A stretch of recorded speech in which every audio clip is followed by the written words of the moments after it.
بسم اللہ الرحمن الرحیم۔ السلام علیکم۔ حضرت حفصہ بنت عمر رضی اللہ تعالیٰ عنہ کی پہلی شادی حضرت انیس ابن حذیفہ سے ہوئی۔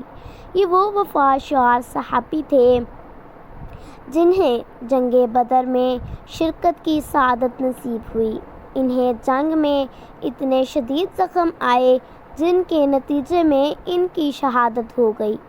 ایک روایات کے مطابق یہ بھی کہا جاتا ہے کہ ان کی شہادت جنگ احد میں لگنے والے زخموں کے نتیجے میں ہوئی۔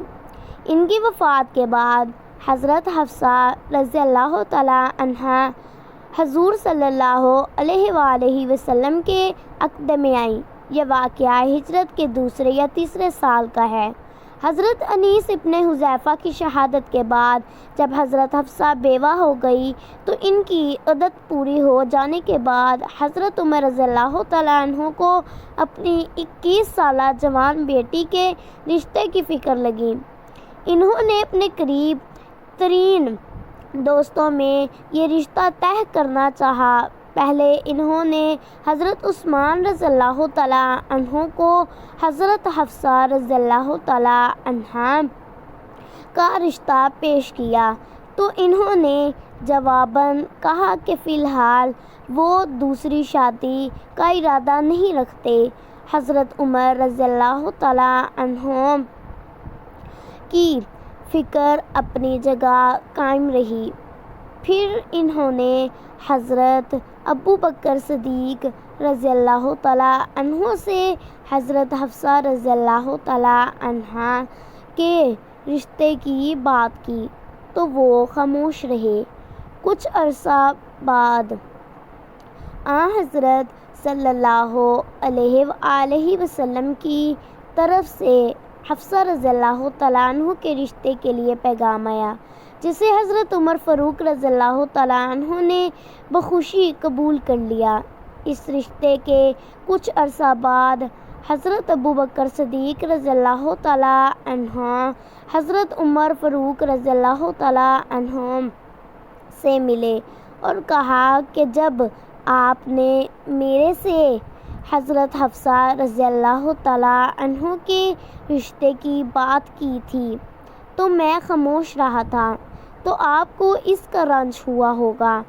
تو حضرت عمر فاروق رضی اللہ تعالیٰ عنہ صاف دل انسان تھے۔ انہوں نے فرمایا، ہاں مجھے اس وقت بہت صدمہ لگا تھا کیونکہ میں نے خاص طالب محبت سے آپ کو اس رشتے کی پیشکش کی تھی اور آپ نے کوئی جواب ہی نہیں دیا تھا۔ تو حضرت ابو بکر صدیق رضی اللہ تعالیٰ عنہ نے اس واقعے کی وضاحت فرمائی کہ عمر رضی اللہ تعالیٰ عنہ اس رشتے سے قبل حضرت صلی اللہ علیہ وآلہ وسلم نے مجھ سے بطور مشورہ حضرت حفصہ رضی اللہ تعالیٰ عنہ سے رشتے کا ذکر اپنے لیے فرما چکے تھے، اس لیے میں خاموش رہا کیونکہ میں حضرت صلی اللہ علیہ وآلہ وسلم کی رازدانہ مشاورت کا ذکر آپ سے نہیں کر سکتا تھا، یہاں تک کہ حضرت صلی اللہ علیہ وآلہ وسلم کی طرف سے یہ مبارک پیغام آپ کو بھیجا۔ حضرت صلی اللہ علیہ وآلہ وسلم نے اس خواہش کا ذکر اپنے لیے میرے پاس نہ کیا ہوتا تو میں ضرور آپ کی خواہش کے احترام میں اس رشتے کو قبول کر لیتا۔ حضرت عمر فاروق رضی اللہ تعالیٰ عنہ نے حضور صلی اللہ علیہ وآلہ وسلم کی خدمت میں بھی یہ عرض کر دیا تھا کہ یا رسول اللہ صلی اللہ علیہ وآلہ وسلم، میں نے پہلے بھی اپنے 2 قریبی ساتھیوں سے اس رشتے کے بارے میں بات کی ہے لیکن انہوں نے اس رشتے کو قبول نہیں کیا۔ حضرت صلی اللہ علیہ وآلہ وسلم نے بھی ایسا پیارا جواب دیا جس سے ان کی تسلی ہو گئی۔ آپ صلی اللہ علیہ وآلہ وسلم نے فرمایا، اے عمر، آپ کی بیٹی کے جو رشتے کا انتظام کرے گا وہ حضرت عثمان رضی اللہ تعالیٰ عنہ سے بہتر ہے، اور حضرت عثمان رضی اللہ تعالیٰ عنہ کو جو رشتہ عطا کرے گا وہ آپ رضی اللہ تعالیٰ عنہ کی بیٹی سے بہتر ہے۔ اور پھر یہی ہوا۔ حضرت حفصہ بنت عمر رضی اللہ تعالیٰ عنہ کا حضرت صلی اللہ علیہ وآلہ وسلم سے عقد ہوا، اور حضرت عثمان رضی اللہ تعالیٰ عنہ سے حضرت صلی اللہ علیہ وآلہ وسلم کی بیٹی کا عقد ہوا۔ یہ واقعہ حضرت عثمان رضی اللہ تعالیٰ عنہ کی پہلی بیوی حضرت رقیہ رضی اللہ تعالیٰ عنہ کی وفات کے بعد کا ہے، جب حضرت عثمان رضی اللہ تعالیٰ عنہ اپنی بیوی کی وفات کے صدمے کی وجہ سے ناڈھال تھے، اور انہیں یہ بھی رنج تھا کہ انہیں داماد رسول صلی اللہ علیہ وسلم کا شرف بھی ان کے پاس نہیں رہا۔ جب حضرت عمر رضی اللہ تعالیٰ عنہ نے انہیں حضرت حفصہ رضی اللہ تعالیٰ عنہ کے رشتے کی تجویز دی، بعد میں ان کا نکاح حضرت ام کلثوم رضی اللہ تعالیٰ عنہ سے ہو گیا۔ یوں آن حضرت صلی اللہ علیہ وسلم کی بات پوری ہو گئی۔ حضرت حفصہ رضی اللہ تعالیٰ عنہ کی طبیعت میں اپنے والد کی طرح جلالی رنگ موجود تھا۔ حضرت عمر فاروق رضی اللہ تعالیٰ عنہ ان کو نرم گوئی کی نصیحت بھی کیا کرتے تھے، جیسا کہ آگے بیان ہو رہا ہے۔ یہ کیفیت حضرت عائشہ رضی اللہ تعالیٰ عنہ کے بیان کردہ واقعہ سے بھی ظاہر ہوتی ہے۔ ان دونوں ازواج میں ساوت پن کے باوجود آپس میں دوستی بھی بہت تھی۔ حضرت عائشہ رضی اللہ تعالیٰ عنہ بیان کرتی ہیں کہ ایک دفعہ میں اور حضرت حفصہ رضی اللہ تعالیٰ عنہ کا نفلی روزہ تھا، گھر میں کچھ کھانے کو بھی نہیں تھا، کہیں سے کوئی چیز تحفے کے طور پر آئی، ہم نے باہم مشورہ کیا کہ روزہ کھول کر ہم کھانا کھا لیتے ہیں۔ روزہ کھول کر فکر بھی ہوئی کہ کہیں نفلی روزہ توڑنے کا گناہ نہ ہو۔ حضرت صلی اللہ علیہ وسلم گھر تشریف لائے تو حضرت حفصہ نے مجھے اپنے سے پہلے سوال پوچھنے کی مہلت نے دی، اور فرماتی ہیں کہ آخر کس باپ کی بیٹی تھی؟ آپ صلی اللہ علیہ وسلم نے فرمایا کہ یا رسول اللہ، نفلی روزہ تھا، کہیں سے کھانا آیا اور ہم نے نفلی روزہ کھول لیا، اب آپ ہی بتائیں ہم کیا کریں؟ تو آپ صلی اللہ علیہ وسلم نے فرمایا کہ اس کے بدلے اب آپ دونوں کو پھر نفلی روزہ رکھنا ہوگا۔ حضرت حفصہ رضی اللہ تعالیٰ عنہ کی طبیعت و مزاج کی مناسبت سے یہ واقعہ قابل ذکر ہے، کیونکہ حضرت صلی اللہ علیہ وآلہ وسلم نے بعض مصالحہ کے تحت ازواج سے 1 ماہ کے لیے علیحدگی اختیار کی۔ اس دوران مشہور ہو گیا کہ آپ نے اپنی بیویوں کو طلاق دے دی ہے۔ انہی دنوں میں حضرت عمر فاروق رضی اللہ تعالیٰ عنہ کی بیوی نے انہیں کسی معاملے میں مشورہ دینا چاہا تو وہ سخت خفا ہوئی کہ مردوں کے معاملات میں عورتوں کا دخل دینا کیا معنی؟ تو ان کی بیوی کہنے لگی کہ آپ رضی اللہ تعالیٰ عنہ کی اپنی بیٹی حضرت حفصہ رضی اللہ تعالیٰ عنہ تو حضرت صلی اللہ علیہ وسلم کے آگے بولتی ہے اور ان کو آگے سے جواب دیتی ہے، اور یہاں تک کہ بعض دفعہ تو حضرت صلی اللہ علیہ وآلہ وسلم سارا دن ان سے ناراض رہتے ہیں۔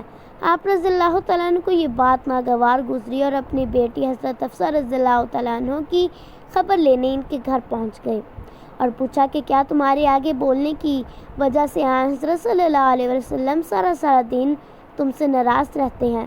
تو فرمایا کہ ہاں، بعض دفعہ ایسا ہو جاتا ہے۔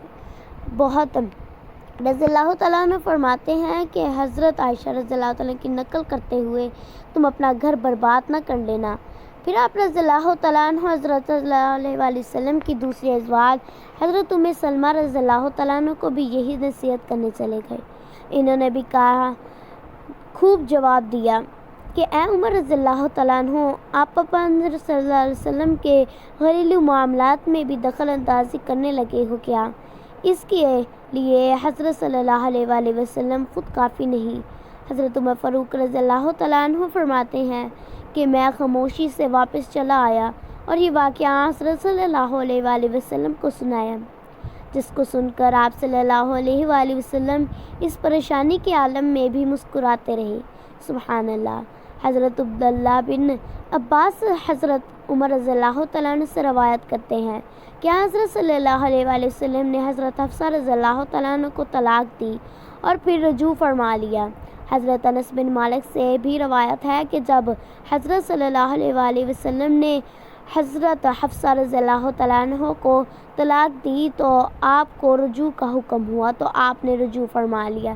اسی طرح ایک واقعے کو بیان کیا گیا ہے کہ آپ صلی اللہ علیہ وآلہ وسلم کسی بیوی کی طرف شہر کا شربت پینے کے لیے ٹھہر گئے تو آپ صلی اللہ علیہ وآلہ وسلم کو کچھ تاخیر ہوئی۔